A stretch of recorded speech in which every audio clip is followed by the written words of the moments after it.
Trump انتظامیہ کن ممالک پر سفری پابندیاں لگانے کا ارادہ رکھتی ہے؟ فہرست تیار، پاکستان بھی شامل۔ امریکی اخبار کے مطابق ٹرمپ انتظامیہ ایک نئی سفری پابندیوں کی فہرست پر غور کر رہی ہے، جس میں مختلف ممالک کو 3 مختلف کیٹیگریز میں شامل کیا جائے گا۔ امریکی اخبار کی رپورٹ میں بتایا گیا ہے کہ 10 ممالک کو اورنج لسٹ میں شامل کرنے کی تجویز ہے۔ اورنج لسٹ میں پاکستان، بیلاروس، ہیٹی، میانمار، روس اور ترکمانستان شامل۔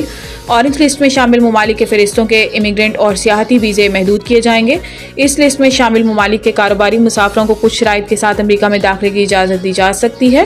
اس کے علاوہ ڈونلڈ ٹرمپ 11 ممالک کے شہریوں پر مکمل پابندی کا بھی ارادہ رکھتے ہیں، جن ممالک کو ریڈ لسٹ میں شامل کیا جا سکتا ہے۔ ان میں افغانستان، بھوٹان، کیوبا، ایران، لیبیا، شمالی کوریا، شام، سوڈان، صومالیہ، وینزویلا اور یمن شامل ہیں۔ ٹرمپ انتظامیہ چاد، ڈومینیکا اور لائبیریا سمیت 22 ممالک کو یلو لسٹ میں شامل کرنے پر غور کر رہی ہے، جس کا مطلب ہے کہ ان ممالک کے شہریوں کے پاس ویزا درخواست کے حوالے سے کسی قسم کے تحفظات کو دور کرنے کے لیے 60 روز ہوں گے۔ وزیر اعظم نے 190 ملین پاؤنڈ لاگت والی دانش یونیورسٹی کا سنگ بنیاد رکھ دیا۔ چیف جسٹس اور فائز عیسیٰ کا شکریہ بھی ادا کیا۔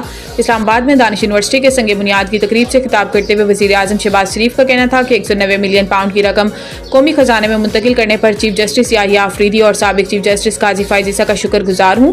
وزیر اعظم شہباز شریف کا کہنا تھا کہ 4 صوبوں سے بچے یہاں آ کر اعلیٰ تعلیم حاصل کر سکیں گے۔ دانش یونیورسٹی میں صرف میرٹ پر داخلے ملیں گے۔ غریب بچوں اور بچیوں کو مفت تعلیم دی جائے گی۔ ان کا کہنا تھا کہ بہترین تعلیم، اساتذہ اور ریسرچ سینٹر کے حوالے سے یہ یونیورسٹی دنیا میں مقام حاصل کرے گی۔ 14 اگست 2026 کو اس یونیورسٹی کا پہلا سیکشن فعال ہو جائے گا۔ وزیر منصوبہ بندی احسن اقبال نے کہا کہ یہ منصوبہ 190 ملین پاؤنڈ رقم سے بنایا جا رہا ہے، جو پاکستانی عوام کی ملکیت تھا۔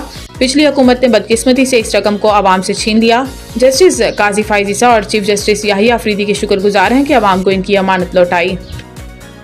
پاکستان سے اسٹاف لیول معاہدے پر پیش رفت ہوئی۔ موسمیاتی تبدیلیوں پر ممکنہ طور پر فنڈز بھی فراہم کیے جا سکتے ہیں۔ آئی ایم ایف کی جانب سے جاری اعلامیے میں کہا گیا کہ پاکستان کے ساتھ $7 ارب قرض پروگرام پر جائزہ کے لیے بات چیت ہوئی اور پاکستان کے ساتھ کلائمیٹ فائنانسنگ کے لیے بھی بات چیت ہوئی۔ اعلامیے میں کہا گیا ہے کہ پاکستان کے ساتھ قرضوں کی ادائیگی کے مینجمنٹ، توانائی کے شعبے میں لاگت کم کرنے اور توانائی شعبے کی بہتری، معاشی ترقی کی شرح بڑھانے اور صحت عامہ کی بہتری کے لیے بھی بات چیت ہوئی۔ آئی ایم ایف اعلامیے کے مطابق پاکستان کے ساتھ تعلیم کے فروغ، سماجی تحفظات اور موسمیاتی تبدیلیوں کے اثرات کم کرنے پر تبادلہ خیال ہوا۔ آئی ایم ایف نے کہا کہ پاکستان نے موجودہ قرض پروگرام پر سختی سے عمل درآمد کیا۔ پاکستان کے ساتھ بات چیت مثبت رہی۔ پاکستان اور آئی ایم ایف مذاکرات کو حتمی شکل دینے کے لیے ورچوئلی بات چیت جاری رکھیں گے۔ آئی ایم ایف کے مطابق کلائمیٹ ریفارمز ایجنڈے پر مذاکرات کیے گئے ہیں اور پاکستان کو موسمیاتی تبدیلیوں سے نمٹنے کے لیے ممکنہ طور پر فنڈز فراہم کیے جا سکتے ہیں۔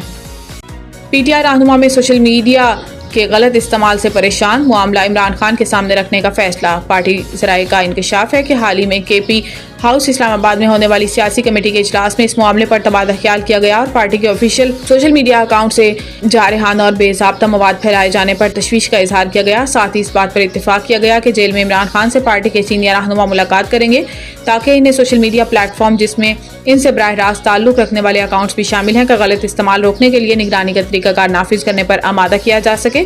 پارٹی کے اندرونی ذرائع کہتے ہیں کہ عمران خان کو مشورہ دیا جائے گا کہ وہ پی ٹی آئی کے اہم رہنماؤں پر مشتمل ایک کمیٹی تشکیل دیں جو پارٹی کے آفیشیل اکاؤنٹس بشمول ایکس، سابقہ ٹویٹر اور فیس بک پر پوسٹ کیے جانے سے قبل تمام مواد کی جانچ کرے۔